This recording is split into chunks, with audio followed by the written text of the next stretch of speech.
Gracias, Andy. Bien, te decía que DNews siempre con los protagonistas de la noticia.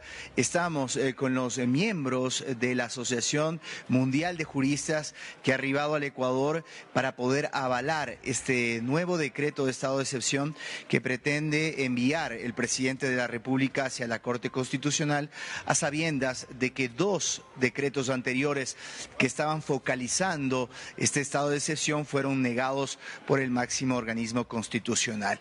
¿Por qué ellos pueden estar en capacidad de brindar este aval? Es lo que les vamos a consultar a continuación. Comenzamos con Gabriel Fernández Rojas, integrante y miembro de la Asociación Mundial de Juristas. Gracias, Gabriel, por estar con DNews. César, muchísimas gracias a ti.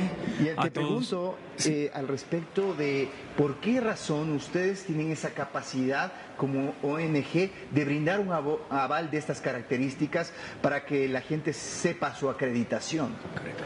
Gracias, César. A todos los televidentes, muchísimas gracias. La World Jurist Association nace en los Estados Unidos, nace en Washington, también tiene una sede muy importante en Madrid, con un objetivo muy claro, y es luchar por la defensa del imperio de la ley.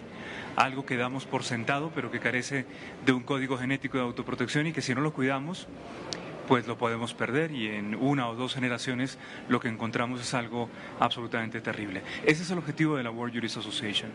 Ha nacido de la mano de los principales juristas en el ámbito mundial, en el ámbito global, y personalidades como Winston Churchill, como Nelson Mandela, como John F. Kennedy, como Ruth Bader Ginsburg, como tantas y tantas celebridades del mundo jurídico han hecho parte y han dado un especial valor a la World Jurist Association.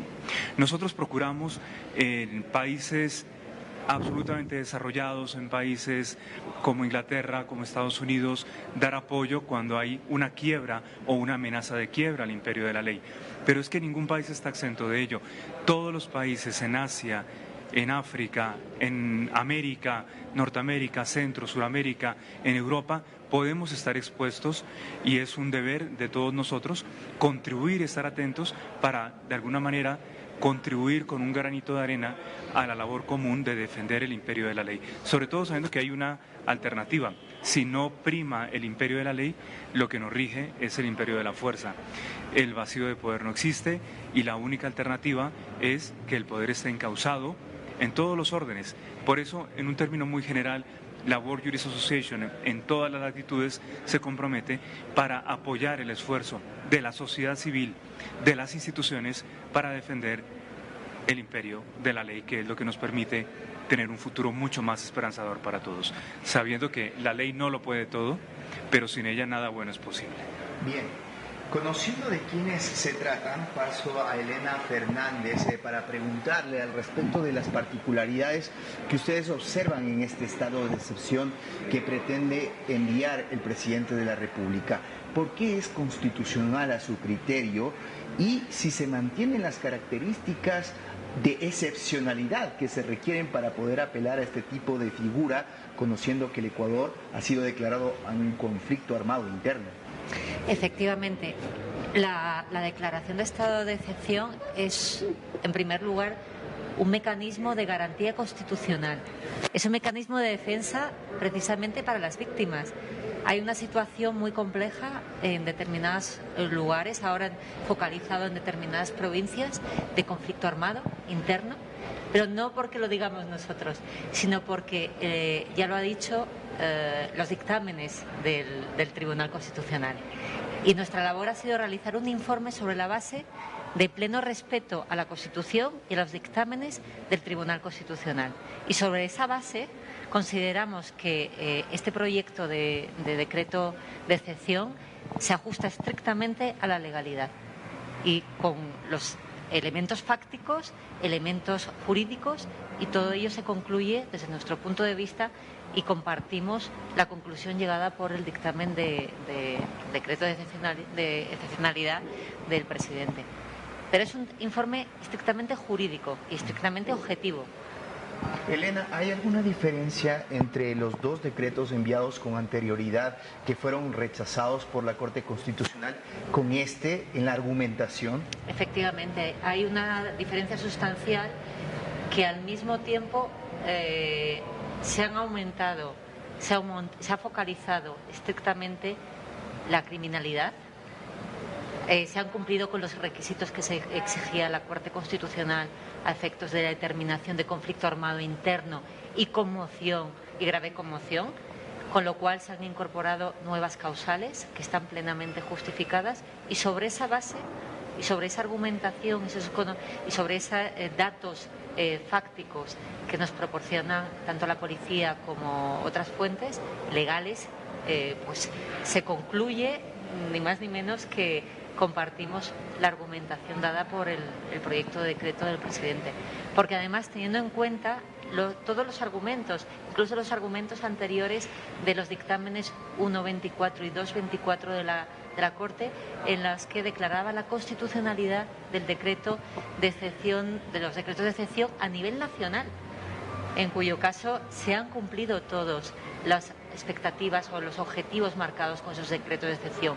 Lo único que resta son el lugar que está focalizado ahora, estas provincias donde está la mayor incidencia y el mayor incremento de la peligrosidad, y de lo que se trata en definitiva como obligación constitucional que le corresponde al presidente es garantizar la seguridad de los ciudadanos, y por eso consideramos plenamente coincidente nuestro informe con el proyecto de decreto constitucional.